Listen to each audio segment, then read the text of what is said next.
നമസ്കാരം. Good morning കേരളത്തിലേക്ക് സ്വാഗതം. എല്ലാ പ്രേക്ഷകർക്കും ഒരു ശുഭദിനം ആശംസിച്ചുകൊണ്ട് തന്നെ ഇന്നത്തെ വാർത്താ പ്രഭാതത്തിലേക്ക് കടക്കുകയാണ്. സംസ്ഥാനത്ത് ഇന്നും ശക്തമായ മഴ തുടരുമെന്നാണ് കാലാവസ്ഥാ നിരീക്ഷണ കേന്ദ്രത്തിന്റെ മുന്നറിയിപ്പ്. അതുകൊണ്ട് തന്നെ 5 ജില്ലകളിൽ നിന്ന് ഓറഞ്ച് അലേർട്ട് ഉണ്ട്. പല ജില്ലകളിലും വിദ്യാഭ്യാസ സ്ഥാപനങ്ങൾക്ക് അവധിയും പ്രഖ്യാപിച്ചിട്ടുണ്ട്. ഒപ്പം തന്നെ ഇന്ത്യൻ ബഹിരാകാശ സഞ്ചാരി ശുഭാംശു ശുക്ല ഉൾപ്പെടെയുള്ളവരുമായ അന്താരാഷ്ട്ര ബഹിരാകാശ നിലയത്തിലെത്തിയ ആക്സിയം 4 ദൗത്യപേടകത്തിൽ നിന്നും ഇന്നു മുതൽ പരീക്ഷണങ്ങൾ തുടരുകയാണ്. ഇന്ന് വാർത്തകൾ നിരവധിയാണ്. ആദ്യം നോക്കാം പ്രധാന തലക്കെട്ടുകൾ.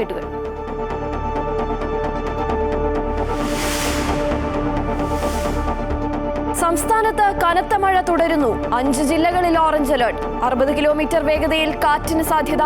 പത്തനംതിട്ട, ഇടുക്കി, കോട്ടയം, എറണാകുളം, തൃശൂർ, പാലക്കാട്, വയനാട് ജില്ലകളിലെ വിദ്യാഭ്യാസ സ്ഥാപനങ്ങൾക്ക് ഇന്ന് അവധി. ഉത്തരേന്ത്യയിലും കനത്ത മഴ. ഹിമാചലിലെ മേഘവിസ്ഫോടനത്തിൽ മരണം 5.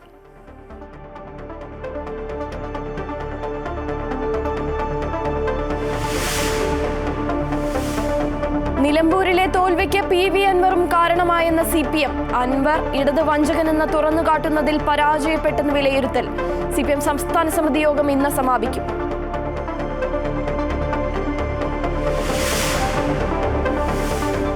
KPCC രാഷ്ട്രീയകാര്യ സമിതി ഇന്ന്. നിലമ്പൂരിലെ വിജയവും തദ്ദേശ തെരഞ്ഞെടുപ്പും ചർച്ചയാകും. ലീഗ് നേതൃയോഗവും ഇന്ന് ചേരും. നിലമ്പൂർ MLA ആയി ആര്യാടൻ ഷൗക്കത്ത് ഇന്ന് സത്യപ്രതിജ്ഞ ചെയ്യും.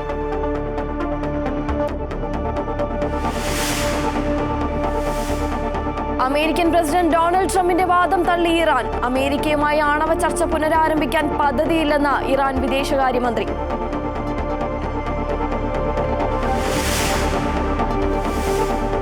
പാടശേഖരങ്ങളിൽ വെള്ളം കെട്ടിക്കിടക്കുന്നു. പകർച്ചവ്യാധി ഭീഷണിയിൽ ആലപ്പുഴ, വിയപുരം, ചെറുതന നിവാസികൾ. വെള്ളം പമ്പ് ചെയ്ത് നീക്കാൻ പാടശേഖര സമിതിയും കോൺട്രാക്ടറും തയ്യാറാകുന്നില്ലെന്ന് നാട്ടുകാർ.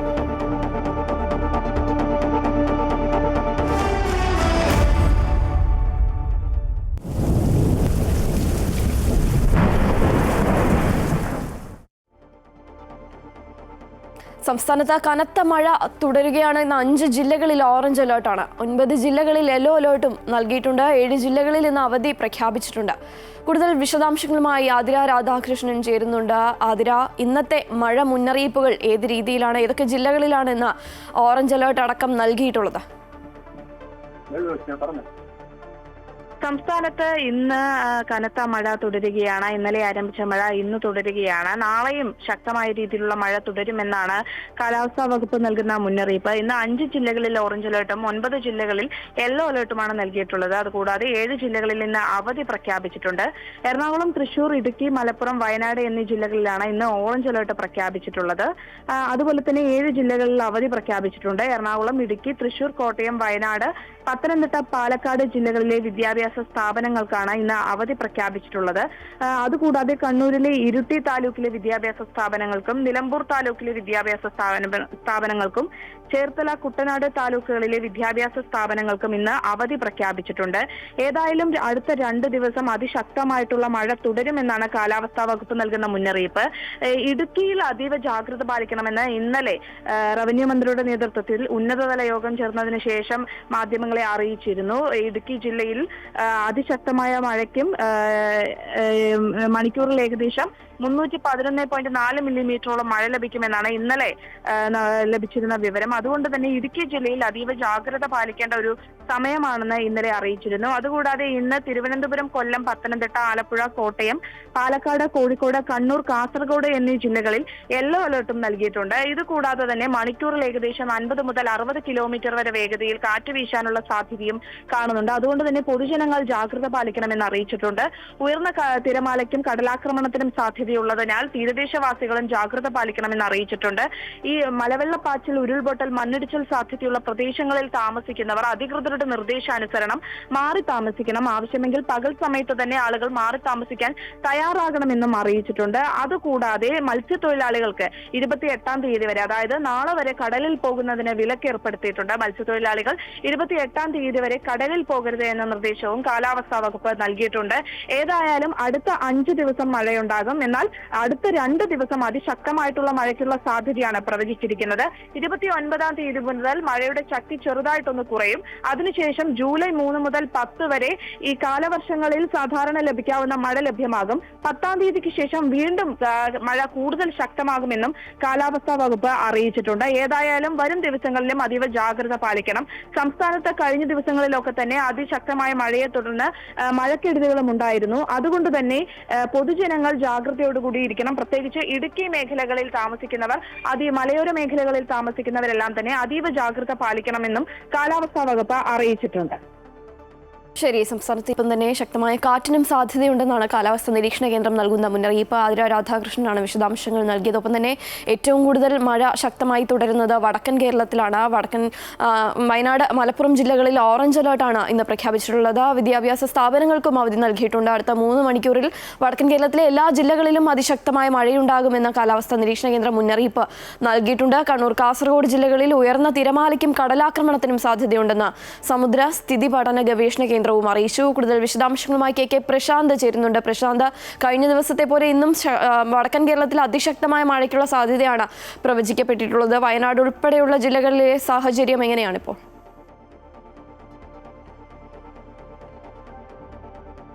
ശ്രീകാർത്തിക, വടക്കൻ കേരളത്തിലെ ജില്ലകളിൽ ഇന്നലെ തുടങ്ങിയ മഴ ഇപ്പോഴും പെയ്തുകൊണ്ടിരിക്കുകയാണ്. ഇടയ്ക്ക് ഒന്ന് തോർന്നു നിൽക്കുന്നതിനൊഴിച്ചാൽ മഴ തുടർച്ചയായി മുന്നോട്ട് പോകുന്നു എന്ന് തന്നെ നമുക്ക് പറയേണ്ടി വരും.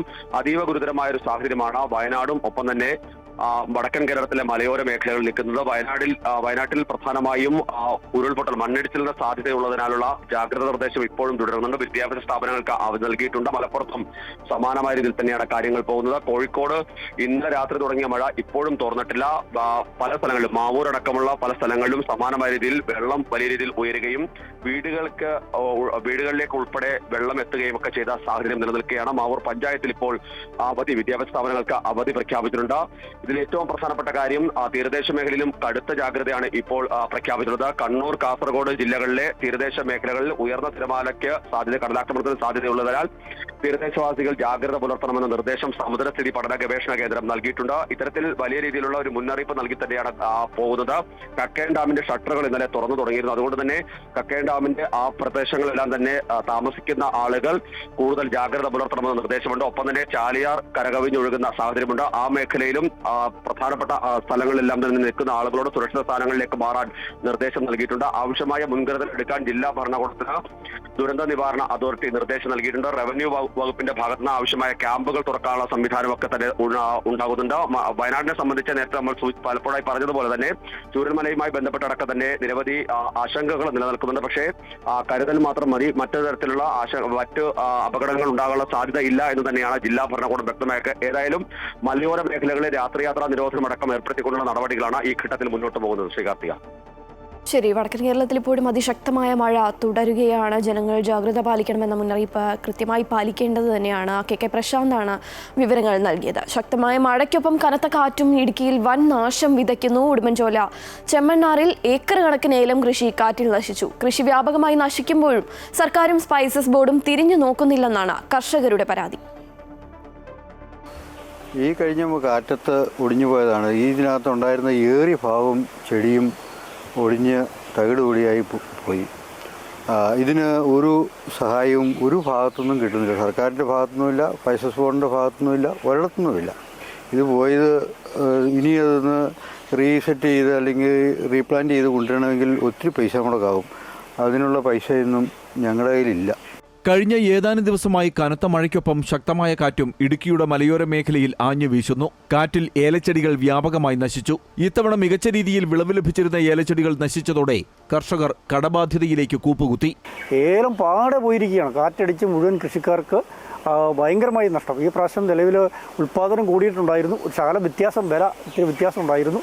അതുകൊണ്ട് കൃഷിക്കാർക്ക് ഒരു ശകലം ആശ്വാസം എന്ന നിലയിലാണ് നിന്നിരുന്നത്. പക്ഷേ ഇപ്പോൾ ഈ കാലാവസ്ഥ മോശമായി കാറ്റടിച്ചതുകൊണ്ട് ഇടുക്കി ജില്ലയിലെ കൃഷിക്കാർക്ക് അല്ലെങ്കിൽ ഉടുമ്പൻചോല താലൂക്കിലെ കൃഷിക്കാർക്ക് വളരെ നാശനഷ്ടമാണ് ഇപ്പോൾ നിലവിലുണ്ടാക്കി. കൃഷി മുമ്പോട്ട് കൊണ്ടുപോകാൻ സർക്കാർ സഹായമില്ലാതെ കഴിയില്ലെന്നാണ് കർഷകർ പറയുന്നത്. പ്രതിസന്ധിയിലായ ഏലം മേഖലയെ സഹായിക്കുന്നതിന് അടിയന്തര നടപടി സ്വീകരിക്കാൻ കേന്ദ്ര സർക്കാരും സ്പൈസസ് ബോർഡും തയ്യാറാകണമെന്നും കർഷകർ ആവശ്യപ്പെടുന്നു. അമൃത ന്യൂസ്, ഇടുക്കി. ഏതായാലും സംസ്ഥാനത്ത് മഴ ശക്തമായതോടെ കർഷകരാണ് തീർത്തും ദുരിതത്തിലായിരിക്കുന്നത്. പാടശേഖരങ്ങളിലെ വെള്ളം പമ്പ് ചെയ്ത് നീക്കം ചെയ്യുന്നതിന് പാടശേഖര സമിതിയും കോൺട്രാക്ടറും തയ്യാറാകാതെ വന്നതോടെ ദുരിതത്തിലാണ് ആലപ്പുഴ വിയപുരം ചെറുതന നിവാസികൾ.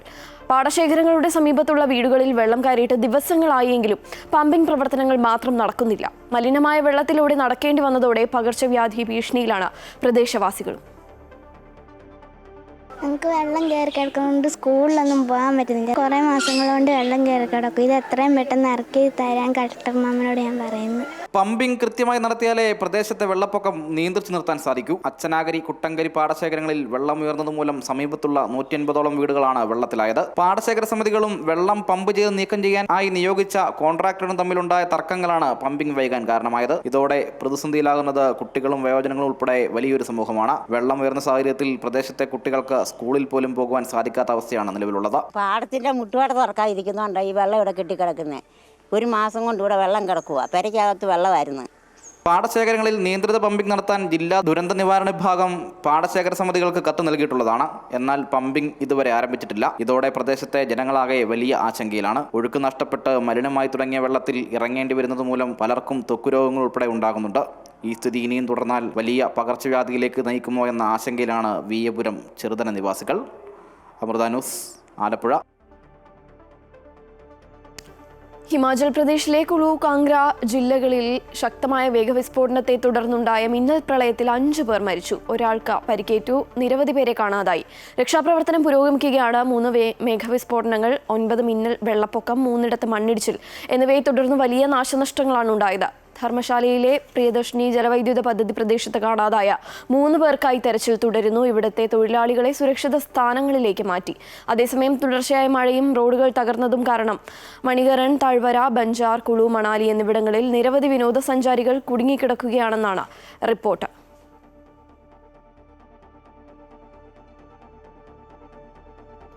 മറ്റൊരു വാർത്തയിലേക്കാണ് പോകുന്നത്. നിലമ്പൂരിൽ PV അൻവറിനെ തുറന്നുകാട്ടുന്നതിൽ പാർട്ടി പരാജയപ്പെട്ടുവെന്ന CPM സംസ്ഥാന സമിതി യോഗത്തിൽ വിമർശനം. അൻവർ എന്ന രാഷ്ട്രീയ വഞ്ചകനെ ജനം തിരിച്ചറിഞ്ഞില്ല. അൻവറിന്റെ ആരോപണങ്ങൾക്ക് മറുപടി പറയുന്നതിൽ പാർട്ടിക്ക് വീഴ്ച പറ്റിയെന്നും നേതൃയോഗത്തിൽ വിമർശനമുണ്ടായി. സംസ്ഥാന സമിതി ഇന്ന് സമാപിക്കും. വിശദാംശങ്ങളുമായി അൻഫ്ലിറ്റ് ഡിസൂസ ചേരുകയാണ്. അൻഫ്ലിറ്റ്, ഈ നിലമ്പൂർ ഉപതെരഞ്ഞെടുപ്പിന്റെ പ്രചാരണ ഘട്ടങ്ങളിലെല്ലാം തന്നെ പാർട്ടി ഒന്നാകെ പറഞ്ഞിരുന്നത് നിലമ്പൂർ ഒരു ഫാക്ടറി അല്ല എന്നായിരുന്നു. എന്നാൽ ഇപ്പോൾ പരാജയം സംഭവിച്ചതോടുകൂടി അതിൽ മാറ്റം വരുത്തിയിരിക്കുകയാണ് നേതൃത്വം.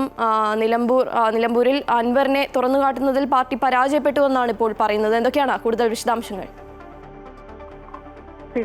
CPMന്റെ നേതൃയോഗം സംസ്ഥാന സമിതി ചേരുമ്പോഴാണ് ഈ രീതിയിൽ അൻവർ ഫാക്ടറിനെ കുറിച്ച് കൃത്യമായ ഒരു വിലയിരുത്തൽ പാർട്ടി നേതൃത്വത്തിൽ ഉണ്ടായിരിക്കുന്നത്. CPM നിലമ്പൂർ തെരഞ്ഞെടുപ്പിന് തൊട്ട് പിന്നാലെ നടന്ന CPMന്റെ സംസ്ഥാന നേതൃയോഗങ്ങളിലാണ് ഈ രീതിയിലുള്ളൊരു വിലയിരുത്തൽ ഉണ്ടായിരിക്കുന്നത്. സംസ്ഥാന സെക്രട്ടേറിയറ്റിനും സംസ്ഥാന സെക്രട്ടറിയേറ്റിന് ശേഷം സംസ്ഥാന സമിതി ചേർന്നപ്പോഴാണ് ഈ രീതിയിൽ ഒരു വിലയിരുത്തൽ ഉണ്ടായിരിക്കുന്നത്. അതായത് അൻവർ ഫാക്ടർ ഒരു ഘടകമായി എന്ന് തന്നെയാണ് പറയുന്നത്. അൻവറിനെ തുറന്നു കാട്ടാൻ CPM പരാജയപ്പെട്ടു. പല ഘട്ടങ്ങളിലായി അൻവർ CPMനെതിരെ, പാർട്ടിക്കെതിരെ, നേതൃത്വത്തിനെതിരെ, മുഖ്യമന്ത്രിക്കെതിരെയും ഒക്കെ ആഞ്ഞടിക്കുന്ന ഘട്ടങ്ങളിലൊന്നും തന്നെയും കൃത്യമായ മറുപടി നൽകാൻ CPMന് കഴിഞ്ഞില്ല. അന്ന് തന്നെ അവഗണിച്ചു പോവുകയായിരുന്നു. ഈ അൻവറിനെ അങ്ങനെ അങ്ങ് അവഗണിച്ചതാണ് നിലമ്പൂരിൽ പാർട്ടിയുടെ ശക്തി കേന്ദ്രങ്ങളിൽ പോലും വോട്ട് ചോർച്ച ഉണ്ടായി എന്നൊരു വിലയിരുത്തലാണ് CPMന്റെ സംസ്ഥാന സമിതിയിൽ ഉണ്ടായിരിക്കുന്നത്. ഇന്നലെയായിരുന്നു സംസ്ഥാന സമിതി. ഇന്നും സംസ്ഥാന സമിതി ചേരുന്നത്. ഇന്നലെ സംസ്ഥാന സമിതി ചേർന്നപ്പോഴാണ് ഈ നേതാക്കൾ എങ്ങനെയാണ് നിലമ്പൂരിൽ പല ശക്തി കേന്ദ്രങ്ങളും CPMനുണ്ടായിരുന്ന വിലയിരുത്തൽ പരാജയത്തിന് അൻവർ ഒരു ഘടകമായി എന്ന് തന്നെയാണ് പറയുന്നത്. കാരണം അൻവർ പലപ്പോഴും രാഷ്ട്രീയ ആരോപണങ്ങൾ, ശക്തമായ ആരോപണങ്ങൾ ഉന്നയിച്ച് നേതൃത്വത്തിനെ ആഞ്ഞടിച്ചപ്പോൾ അൻവറിന്റെ ഒരു രാഷ്ട്രീയ വഞ്ചകൻ ഉണ്ടായിരുന്നു. ആ രാഷ്ട്രീയ വഞ്ചന എത്രത്തോളം ആയിരുന്നു എന്ന് നിലമ്പൂരിലെ ജനങ്ങൾക്ക് മുന്നിൽ തുറന്നു കാട്ടുന്നത് പ്രചാരണ സമയത്ത് ഉടനീളം CPM പരാജയപ്പെട്ടു എന്നൊരു വിലയിരുത്തലാണ് ഉണ്ടായിരിക്കുന്നത്. അതായത് ഈ നിലമ്പൂരിൽ എം സ്വരാജിന് സ്ഥാനാർത്ഥി സംസ്ഥാന സെക്രട്ടേറിയറ്റ് അംഗമായ എം സ്വരാജ് ഉണ്ടായിരിക്കുന്ന ഒരു വലിയൊരു തോൽവി, ആ തോൽവിയുടെ ഭാരം അല്ലെങ്കിൽ അതിന്റെ ആ തോൽവിയുടെ കാരണത്തിന്റെ ഏറിയ പങ്കും അൻവറിനെ തുറന്നു കാട്ടാൻ CPM പരാജയപ്പെട്ടു എന്നൊരു സ്വയം വിലയിരുത്തലാണ് സംസ്ഥാന സമിതിയിൽ ഉണ്ടായിരിക്കുന്നത്. സംസ്ഥാന സെക്രട്ടേറിയറ്റ് അതിന് മുമ്പ് ചേർന്നപ്പോഴും ഈ രീതിയിൽ വിമർശനം പാർട്ടി സംസ്ഥാന സെക്രട്ടറി MV ഗോവിന്ദന്റെ പരാമർശത്തിൽ അടക്കം വിമർശനം ഉണ്ടായി. അതായത് നിലമ്പൂരിൽ പാർട്ടിക്ക് തന്നെ വീഴ്ചയുണ്ടായി എന്നൊരു വിലയിരുത്തലാണ്. പാർട്ടിയുടെ പല രീതിയിൽ പല പ്രവർത്തനങ്ങളിലും പാളിച്ചയുണ്ടായി എന്നൊരു വിലയിരുത്തൽ അതിൽ ഏറ്റവും ഉയർന്നു നിൽക്കുന്നത് അൻവറിനെ കൈകാര്യം ചെയ്താണെങ്കിൽ അൻവറിനുള്ള നിലപാടിൽ പാർട്ടി പരാജയപ്പെട്ടു എന്നൊരു വിലയിരുത്തലാണ് സംസ്ഥാന കമ്മിറ്റിയുടെ സമിതിയിലുമൊക്കെ ഉണ്ടായിരിക്കുന്നത്. അതെ അനുസരിച്ച് അതോടൊപ്പം തന്നെ KPCC രാഷ്ട്രീയകാര്യ സമിതി ഇന്ന് ചേരുന്നുണ്ടല്ലോ. നിലമ്പൂരിലെ വിജയവും തദ്ദേശ തെരഞ്ഞെടുപ്പും ചർച്ചയാകുമെന്നാണ് പ്രതീക്ഷിക്കുന്നതല്ലേ? തീർച്ചയായും തെരഞ്ഞെടുപ്പിന് ശേഷം ചേരുന്ന രാഷ്ട്രീയകാര്യ സമിതിയാണ്. നാളുകൾക്ക് ശേഷമാണ് രാഷ്ട്രീയകാര്യ സമിതി യോഗം ചേരുന്നത്. തെരഞ്ഞെടുപ്പിന്റെ വലിയൊരു വിജയത്തിൽ ആത്മവിശ്വാസത്തിലുമാണ്. ഇനി എങ്ങനെ CPM-ന്റെ ഇനി എങ്ങനെ തദ്ദേശ തെരഞ്ഞെടുപ്പ് നിയമസഭാ തെരഞ്ഞെടുപ്പും തെരഞ്ഞെടുക്കാം എന്നൊരു വിലയിരുത്തൽ, അതിന്റെ ഒരു ഊർജവും കരുത്തും ഒക്കെ കൂടി തന്നെയാണ് ഇന്നത്തെ രാഷ്ട്രീയകാര്യ സമിതി യോഗത്തിൽ പ്രതിഫലിക്കുക. പ്രധാനമായും അജണ്ട, അതായത് വരാൻ പോകുന്ന തെരഞ്ഞെടുപ്പുകളുടെ ഒരു അജണ്ട സെറ്റ് ചെയ്യുന്നത് കൂടി തന്നെയായിരിക്കും ഇന്നത്തെ രാഷ്ട്രീയകാര്യ സമിതി യോഗം. മാത്രമല്ല ഈ നിലമ്പൂർ തെരഞ്ഞെടുപ്പിൽ വലിയ രീതിയിൽ സ്ഥാനാർത്ഥി വിജയിച്ചതിനുള്ള ഒരു ആത്മവിശ്വാസം പാർട്ടി ഒറ്റക്കെട്ടായി തെരഞ്ഞെടുപ്പിനെ നേരിട്ടു. അതുകൊണ്ട് തന്നെ ഒരിടത്ത് പോലും ഒരു വീഴ്ച ഉണ്ടായില്ല. വലിയ രീതിയിലുള്ള ഭൂരിപക്ഷം, പ്രതീക്ഷിച്ചതിനപ്പുറത്തേക്ക് ഒരു ഭൂരിപക്ഷത്തിൽ ആര്യാടൻ ഷൗക്കത്തിന് വിജയിക്കാൻ കഴിഞ്ഞു. അതേസമയം PV അൻവർ ഉയർത്തിയ ഭീഷണികളും വിവാദങ്ങളും ഒന്നും തന്നെ ഒരു പോറല് പോലും ഏൽപ്പിക്കാതെ മുന്നോട്ട് പോകാൻ കഴിഞ്ഞു. അതായത് പാർട്ടി ചിട്ടയായ പ്രവർത്തനത്തിൽ ഒരു ടീം വർക്കായി പ്രവർത്തിച്ചപ്പോൾ ഈ രീതിയിൽ ഒരു തെരഞ്ഞെടുപ്പ് ഫലം ഉണ്ടായെങ്കിൽ ഇതേ രീതി തന്നെ വരാൻ പോകുന്ന തെരഞ്ഞെടുപ്പുകളും അവലംബിക്കണമെന്നുള്ള നിർദ്ദേശങ്ങളാണ് അടക്കമുള്ള വിഷയങ്ങൾ തന്നെ. അതായത് പ്രധാനമായും ഇന്നത്തെ രാഷ്ട്രീയകാര്യ സമിതി യോഗത്തിൽ നിലമ്പൂർ തെരഞ്ഞെടുപ്പിൽ ഒറ്റക്കെട്ടായി നിന്നപ്പോൾ വലിയ രീതിയിൽ ഒരു വിജയം കണ്ടെത്താൻ കഴിയുമെങ്കിൽ, വിജയം നേടാൻ കഴിയുമെങ്കിൽ അതിന് നൽകുന്ന ഒരു ആത്മവിശ്വാസം ചെറുതായിരിക്കില്ല. അതേ രീതിയിൽ മുന്നോട്ട് പോകുക തുടങ്ങിയ വിഷയങ്ങൾ തന്നെയാണ് രാഷ്ട്രീയകാര്യ സമിതി യോഗത്തിൽ ചർച്ചയാവുക. ശരി, തിരുവനന്തപുരത്ത് നിന്ന് മൺഫ്ലി ഡിസൂസയാണ് വിശദാംശങ്ങൾ നൽകിയത്. ഒപ്പം മുസ്ലിം ലീഗ് സംസ്ഥാന നേതൃയോഗം ഇന്ന് വൈകിട്ട് മലപ്പുറത്ത് ചേരുന്നുണ്ട്. നിലമ്പൂർ ഉപതെരഞ്ഞെടുപ്പിലെ വിജയം, PV അൻവർ വിഷയം എന്നിവ ചർച്ചയാകും. PV അൻവറിനെ UDF-ൽ ഉൾപ്പെടുത്തണമെന്ന MK മുനീർ ഉൾപ്പെടെയുള്ള ലീഗിലെ ഒരു വിഭാഗത്തിന് അഭിപ്രായമുണ്ട്. അൻവറിനെ കൂടെ കൂട്ടുന്നത് തദ്ദേശ സ്വയംഭരണ തെരഞ്ഞെടുപ്പിൽ നിലമ്പൂർ ഉൾപ്പെടെയുള്ള മേഖലകളിൽ UDF-ന് ഗുണം ചെയ്യുമെന്നാണ് ഇവരുടെ വാദം. നിലമ്പൂർ ഉപതെരഞ്ഞെടുപ്പിൽ അൻവറിനെ UDF-ലേക്ക് കൊണ്ടുവരാൻ ലീഗ് ആഗ്രഹിച്ചിരുന്നുവെങ്കിലും പ്രതിപക്ഷ നേതാവിന്റെ ശക്തമായ നിലപാട് തടസ്സമാവുകയായിരുന്നു. തദ്ദേശ സ്വയംഭരണ തെരഞ്ഞെടുപ്പിന്റെ ഒരുക്കങ്ങളും യോഗം വിലയിരുത്തും. പാണക്കാട് സാദിഖ് അലി ശിഹാബ് തങ്ങളുടെ അധ്യക്ഷതയിലാണ് നേതൃയോഗം നടക്കുക. നിലമ്പൂരിന്റെ MLA ആയി ആര്യാടൻ ഷൗക്കത്ത് ഇന്ന് സത്യപ്രതിജ്ഞ ചെയ്യും. വൈകിട്ട് 3:30-ക്കാണ് ഷൗക്കത്ത് MLA ആയി സത്യപ്രതിജ്ഞ ചെയ്യുന്നത്. ശങ്കരനാരായണൻ തമ്പി ഹാളിൽ വെച്ചാണ് സത്യപ്രതിജ്ഞാ ചടങ്ങ് നടക്കുക. സ്പീക്കർ AN ഷംസീറിന് മുന്നിലാണ് ഷൗക്കത്ത് നിയമസഭാംഗമായി സത്യപ്രതിജ്ഞ ചെയ്യുക. അമേരിക്കൻ പ്രസിഡന്റ് ഡൊണാൾഡ് ട്രംപിന്റെ വാദം തള്ളി രംഗത്തെത്തിയിരിക്കുകയാണ് ഇറാൻ. അമേരിക്കയുമായി ആണവ ചർച്ച പുനരാരംഭിക്കാൻ പദ്ധതിയില്ലെന്ന് ഇറാൻ വിദേശകാര്യ മന്ത്രി അബ്ബാസ് അരാഗ്ചി പറഞ്ഞു. അത് വെറും ഊഹാപോഹം മാത്രമാണെന്നും പുതിയ ചർച്ചകൾ ആരംഭിക്കുന്നതിനുള്ള ഒരു കരാറോ ക്രമീകരണമോ സംഭാഷണമോ ഇതുവരെ ഉണ്ടായിട്ടില്ലെന്നും ഇറാൻ വിദേശകാര്യമന്ത്രി വ്യക്തമാക്കി. ഐക്യരാഷ്ട്രസഭയുടെ ആണവ നിരീക്ഷണ സംഘടനയുമായുള്ള സഹകരണം താൽക്കാലികമായി നിർത്തിവെക്കുന്ന പുതിയ നിയമം പാർലമെന്റും ഗാർഡിയൻ കൗൺസിലും അംഗീകരിച്ച പ്രാബല്യത്തിൽ വന്നതിന് പിന്നാലെയാണ് അരാഗ്ചിയുടെ പ്രതികരണം. ഇതോടൊപ്പം US ആക്രമണങ്ങൾ വാഷിംഗ്ടൺ പെരുപ്പിച്ചു കാണിക്കുകയാണെന്ന് വിദേശകാര്യമന്ത്രി ആരോപിച്ചു.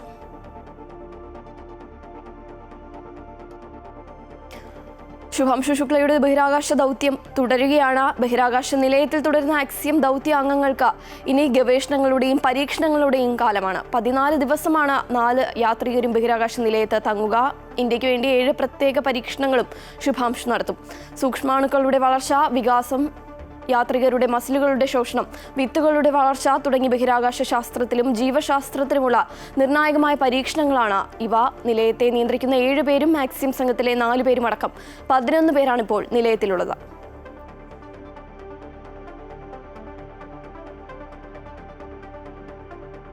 തൃശൂർ കൊടകരയിൽ പഴയ കെട്ടിടം ഇടിഞ്ഞു വീണു. ആളുകൾ കുടുങ്ങിക്കിടക്കുന്നുണ്ടോ എന്ന സംശയമുണ്ട്. സ്ഥലത്ത് പരിശോധന നടത്തുകയാണ്. ശക്തമായ മഴയിൽ ഇന്ന് പുലർച്ചെയാണ് സംഭവമുണ്ടായത്. ഹരീഷ് ഉണ്ട് വിശദാംശങ്ങളുമായി. ഹരീഷ്, ഈ തകർന്നു വീണു എന്ന് പറയുന്ന കെട്ടിടം എന്തെങ്കിലും സ്ഥാപനമാണോ അതോ വീടാണോ? എത്ര പേരുണ്ടായിരുന്നു ആ വീട്ടിൽ? ഈ കൊടകരയിലുള്ള ഒരു പഴയ കെട്ടിടമാണ് ഇപ്പോൾ തകർന്നു വീണിരിക്കുന്നത്. ഇത് കഴിഞ്ഞ ദിവസം പുലർച്ചെ വലിയ രീതിയിലുള്ള മഴ പെയ്തിരുന്നു. ഇതിനെ തുടർന്നാണ് ഈ ഒരു കെട്ടിടം പൊളിഞ്ഞു വീണത് എന്നാണ് ഇപ്പോൾ മനസ്സിലാക്കുന്നത്. മാത്രമല്ല, ഇതിൽ ആളുകൾ താമസിച്ചിരുന്നു. ഏകദേശം 17ഓളം ആളുകൾ ഈ ഒരു കെട്ടിടത്തിൽ താമസിച്ചിരുന്നതായാണ് മനസ്സിലാകുന്നത്. മാത്രമല്ല, നിലവിൽ ഈ കെട്ടിടത്തിനുള്ളിൽ ആളുകൾ കുടുങ്ങിക്കിടക്കുന്നുണ്ടോ എന്നൊരു സംശയമുണ്ട്. ഇത് ഇതര സംസ്ഥാന തൊഴിലാളികൾ താമസിച്ചിരുന്ന ഒരു കെട്ടിടമാണ് എന്നാണ് മനസ്സിലാക്കുന്നത്. അതുകൊണ്ട് തന്നെ 3ഓളം ഇതര സംസ്ഥാന തൊഴിലാളികൾ ഈ കെട്ടിടത്തിനകത്ത് കുടുങ്ങിക്കിടപ്പുണ്ടോ എന്നുള്ളൊരു സംശയം കൂടി നിലനിൽക്കുന്നുണ്ട്. ഫയർഫോഴ്സ് അടക്കം ആ സ്ഥലത്തെത്തി തിരച്ചിൽ തുടങ്ങിയിട്ടുണ്ട്. കൊടകരയിൽ നിന്നും അടക്കം ഫയർഫോഴ്സ് എത്തി ഇപ്പോൾ തിരച്ചിൽ തുടരുന്ന ഒരു സാഹചര്യമാണ്. വളരെയധികം കാലപ്പഴക്കമുള്ള കെട്ടിടമാണ് ഇത് എന്നാണ് പ്രദേശവാസികൾ സൂചിപ്പിക്കുന്നത്. അതുകൊണ്ട് തന്നെ ശക്തമായ മഴയിലാണ് ഈ ഒരു കെട്ടിടം നിലം പൊക്കിയത് എന്നുള്ള ഒരു കാര്യം കൂടി പറയുന്നു. ഇത് ഒരു പഴയ പഞ്ചായത്ത് കെട്ടിടമാണ് എന്നർത്ഥമുള്ള സംശയമുണ്ട്. പക്ഷെ നിലവിൽ ഇവിടെ ഇതര സംസ്ഥാന തൊഴിലാളികൾ താമസിക്കുകയായിരുന്നു എന്നാണ് മനസ്സിലാക്കാൻ സാധിക്കുന്നത്. ഏകദേശം 17ഓളം ഇതര സംസ്ഥാന തൊഴിലാളികൾ താമസിച്ചിരുന്ന കെട്ടിടമാണ് ഈ വലിയ ശക്തമായ മഴയിൽ നിലംപൊത്തിയത്.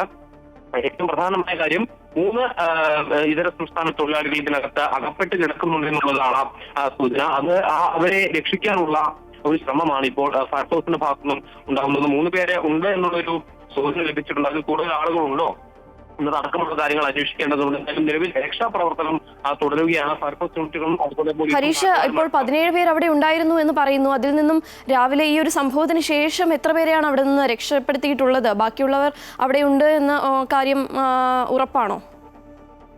നിലവിൽ നമുക്ക് ലഭിക്കുന്ന വിവരം മറ്റുള്ള എല്ലാ ആളുകളും രക്ഷപ്പെട്ടിട്ടുണ്ട്, അല്ലെങ്കിൽ അവർക്ക് മറ്റു പ്രശ്നങ്ങളില്ല, ഭയങ്ങളില്ല എന്നുള്ളൊരു കാര്യമാണ്. പക്ഷെ 3 പേരെ ഇതിനകത്ത് പെട്ടിട്ടുണ്ട് എന്നുള്ളൊരു സൂചനയാണ് ഇപ്പോൾ ലഭിക്കുന്നത്. മറ്റുള്ളവരെല്ലാം തന്നെ അവിടെ നിന്നും ഈ ഒരു കെട്ടിടം തകർന്ന ആ ഒരു സമയത്ത് തന്നെ രക്ഷപ്പെട്ടിട്ടുണ്ട്, അല്ലെങ്കിൽ കേൾക്കാതെ മറ്റു പ്രശ്നങ്ങളില്ലാതെ രക്ഷപ്പെട്ടു എന്നുള്ളൊരു കാര്യമാണ് മനസ്സിലാക്കുന്നത്. പക്ഷെ 3 പേർ ഇപ്പോൾ ഈ ഒരു കെട്ടിടത്തിനകത്ത് കുടുങ്ങിക്കിടക്കുന്നുണ്ട് എന്നുള്ളൊരു വിവരമാണ് ഇപ്പോൾ ലഭിച്ചിട്ടുള്ളത്. അതുകൊണ്ട് തന്നെ അവർക്ക് വേണ്ടിയുള്ള രക്ഷാപ്രവർത്തനമാണ് ഇപ്പോൾ നടന്നുകൊണ്ടിരിക്കുന്നത്. ഫയർഫോഴ്സ് അടക്കം സ്ഥലത്തെത്തിയുള്ള രക്ഷാപ്രവർത്തനം നടത്തിക്കൊണ്ടിരിക്കുകയാണ്. ഈ ഒരു കെട്ടിടം അത് വളരെയധികം കാലപ്പഴക്കമുള്ള ഒരു കെട്ടിടമായിരുന്നു എന്നാണ് നാട്ടുകാർ പറഞ്ഞത്. അതുകൊണ്ട് തന്നെ ശക്തമായ മഴ പെയ്തപ്പോൾ കെട്ടിടത്തിന് താങ്ങാൻ സാധിച്ചില്ല. അത് തകർന്നു വീഴുന്ന ഒരു സാഹചര്യത്തിലേക്ക്, ഇന്ന് പുലർച്ചെയോടെയാണ് ഈ സംഭവം തകർന്നു വീഴുന്ന ഒരു സാഹചര്യത്തിലേക്ക് പോയിട്ടുണ്ട്. മറ്റ് കൂടുതൽ വിവരങ്ങൾ ഇനി വരും മണിക്കൂറുകളിൽ ഇവരോട് ഈ ഒരു അകപ്പെട്ട് കിടക്കുന്നുണ്ടോ, അല്ലെങ്കിൽ ഉണ്ടെങ്കിൽ അവരുടെ ആരോഗ്യസ്ഥിതി എന്താണ്, ആളപായം സംഭവിച്ചിട്ടുണ്ടെന്ന് അടക്കമുള്ള കാര്യങ്ങളിലേക്ക് ഇനി വിവരങ്ങൾ വരാനുണ്ട്. എന്തായാലും നിലവിൽ രക്ഷാപ്രവർത്തനം തുടരുന്ന ഒരു സാഹചര്യമാണ് അവിടെയുള്ളത്. ശരി, തൃശ്ശൂർ കൊടകരയിലാണ് പഴയ കെട്ടിടം ഇടിഞ്ഞു വീണ് ഈ ഒരു അപകടം ഉണ്ടായിരിക്കുന്നത്. 3 പേർ ഇപ്പോഴും അതിനുള്ളിൽ കിടക്കുന്നുണ്ട് എന്നാണ് സംശയം. ഏതായാലും രക്ഷാപ്രവർത്തനം പുരോഗമിക്കുകയാണ്. ശക്തമായ മഴയിലാണ് ഇന്ന് പുലർച്ചെ ഈ ഒരു സംഭവം ഉണ്ടായത്. ഹരീഷാണ് അവിടെ നിന്നും വിശദാംശങ്ങൾ നൽകിയത്. മറ്റൊരു വാർത്തയിലേക്കാണ്. സംസ്ഥാനത്തെ IT മേഖലയിൽ സ്ത്രീകൾ അനുഭവിക്കുന്ന പ്രശ്നങ്ങൾക്ക് പരിഹാരം കാണാൻ ഒരുങ്ങി സംസ്ഥാന വനിതാ കമ്മീഷൻ. IT മേഖലയിലെ സ്ത്രീകളുമായി നേരിട്ട് സംസാരിച്ച് ഇവരുടെ പ്രശ്നങ്ങൾ മനസ്സിലാക്കി സർക്കാരിന് നിർദ്ദേശങ്ങൾ സമർപ്പിക്കാൻ ഒരുങ്ങുകയാണ് വനിതാ കമ്മീഷൻ. സംസ്ഥാനത്ത് IT മേഖലയിൽ 45% സ്ത്രീകളുണ്ടെന്നാണ് സർക്കാരിന്റെ കണക്ക്. IT മേഖലയിലെ സ്ത്രീകൾക്കായി കൊച്ചിയിൽ നടത്തിയ പബ്ലിക് ഹിയറിംഗിന് ശേഷമാണ് കോഴിക്കോട് വനിതാ കമ്മീഷൻ എത്തിയത്. സർക്കാർ IT പാർക്കിൽ ജോലി ചെയ്യുന്ന 80ഓളം സ്ഥാപനങ്ങളിലെ സ്ത്രീകളോടാണ് വനിതാ കമ്മീഷൻ അധ്യക്ഷ അഡ്വക്കേറ്റ് പി സതീദേവി സംവദിച്ചത്.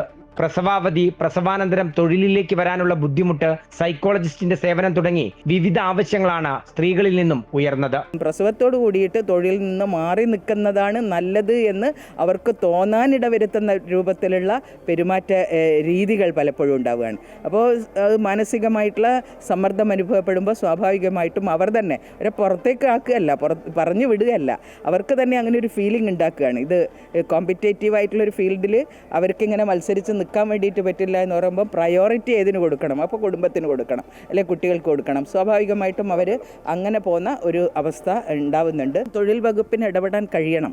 അതുകൊണ്ടാണ് ഇത് സംബന്ധിച്ചൊക്കെ തന്നെ ഞങ്ങൾ സർക്കാരിന് മുമ്പാകെ ശുപാർശകൾ സമർപ്പിക്കാൻ വേണ്ടിയിട്ട് തീരുമാനിച്ചിട്ടുള്ളത്.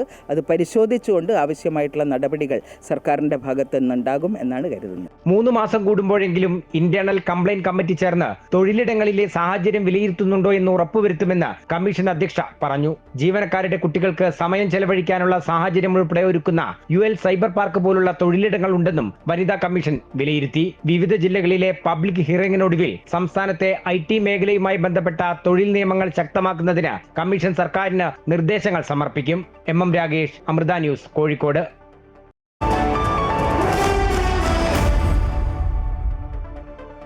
പ്രമുഖ ഗൃഹോപകരണ ഇലക്ട്രോണിക് ഡിജിറ്റൽ വിതരണ ശൃംഖലയായ നന്ദിലത്ത് ജിമാർട്ട് ചിലാക്സ് ഓഫർ വിജയികളെ പ്രഖ്യാപിച്ചു. ഓഫറിന്റെ നറുക്കെടുപ്പ് എറണാകുളം ഇടപ്പള്ളി നന്ദിലത്ത് ജിമാർട്ട് ഷോറൂമിൽ വെച്ച് ഹൈബീഡൻ MP നിർവഹിച്ചു. ചിലാക്സ് ഓഫർ വിജയികൾക്ക് 10 മാരുതി എക്സ്പ്രസോ കാറുകളാണ് സമ്മാനമായി നൽകുന്നത്. Nandilath group chairman Gopu Nandilath, executive director Arjun Nandilath, director Aishwarya Nandilath, group CEO PA Zubair, administration manager Shri Joy NP എന്നിവർ ചടങ്ങിൽ പങ്കെടുത്തു.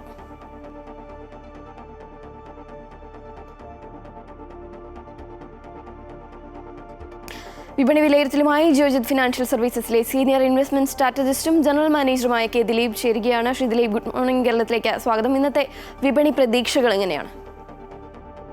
ഇന്നും നേട്ടത്തിൽ തന്നെയായിരിക്കും വ്യാപാരം തുടങ്ങുക. വലിയൊരു നേട്ടത്തിൽ കഴിഞ്ഞ ദിവസം വ്യാപാരം അവസാനിപ്പിച്ചിരുന്നു. ഒട്ടുമിക്ക മേഖലകളിലും നേട്ടം ആവർത്തിക്കുകയും ചെയ്തിരുന്നു. വിദേശ നിക്ഷേപ സ്ഥാപനങ്ങളുടെ ഭാഗത്തുനിന്നുണ്ടായിട്ടുള്ള വലിയൊരു നിക്ഷേപമാണ് കഴിഞ്ഞ ദിവസം വിപണി ഇത്തരത്തോളം നേട്ടത്തിലേക്ക് എത്തിച്ചത്. ഏതാണ്ട് 12,000 കോടി രൂപയുടെ നിക്ഷേപമാണ് വിദേശ നിക്ഷേപ സ്ഥാപനങ്ങൾ നടത്തിയത്.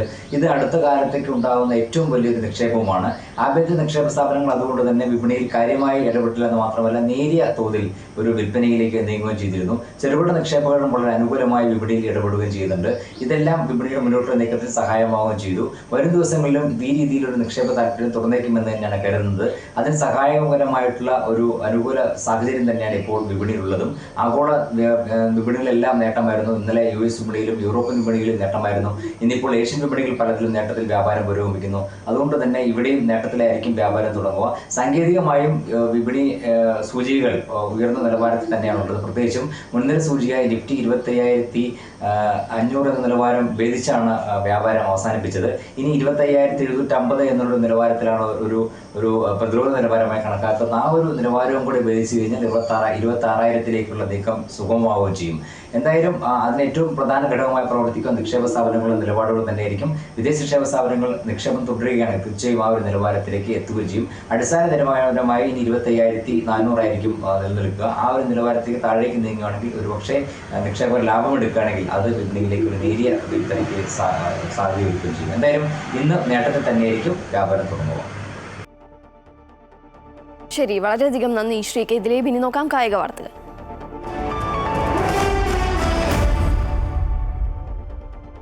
ക്ലബ്ബ് ലോകകപ്പ് ഗ്രൂപ്പ് പോരാട്ടത്തിൽ യുവന്റസിനെ തകർത്ത മാഞ്ചസ്റ്റർ സിറ്റി 2-5 ഗോളുകൾക്കാണ് മാഞ്ചസ്റ്റർ സിറ്റി ജയിച്ചത്. 9ാം മിനിറ്റിൽ ജെർമിയാണ് മാഞ്ചസ്റ്റർ സിറ്റിക്ക് വേണ്ടി ആദ്യ ഗോൾ നേടിയത്. ഇതോടെ ഗുഡ് മോർണിംഗ് കേരളം പൂർണ്ണമാവുകയാണ്. കൂടുതൽ വാർത്തകൾക്കായി അമൃത ന്യൂസ് യൂട്യൂബ് ചാനൽ കാണുക. നമസ്കാരം.